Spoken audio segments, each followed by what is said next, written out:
Always I had kept in mind that I have to control the controllables. I will give a very cliched statement here, which is control the controllables. And I would give advice that you would have to do the same. You can just control the things that are under your control.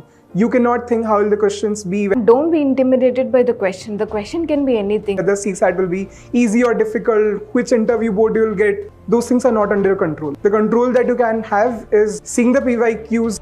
MCQ solving के लिए first and only place that you should go to is the previous year questions. Practice of not just test series but also previous year papers. PYQs का उससे ज़्यादा relevance है. You don't just have to solve it, you have to understand the areas in which they are diverse. Preparing accordingly, revising, be consistent. And I was consistent. Start with the belief of perseverance.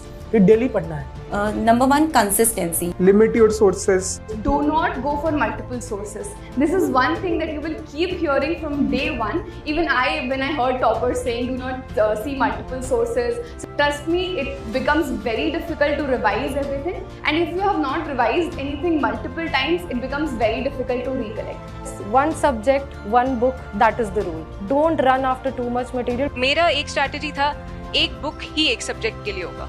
It cannot be more than one book. I will do one book as many as number of times possible.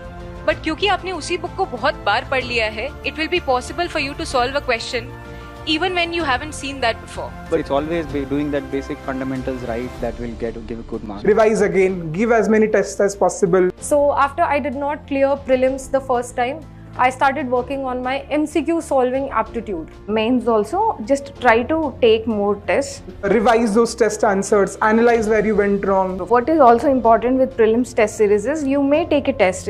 Some people take like hundreds of tests. But what is more important is, are you revising those tests? Every test that I did for prelims, I made sure that I was revising it at least 2 or 3 times. See if you're improving or not, and that's what it's in your control, and you should be able to do that. It's important that you should learn from your failures. Try to learn from the mistakes that you're making. Just tell yourself that I will never make a mistake second time.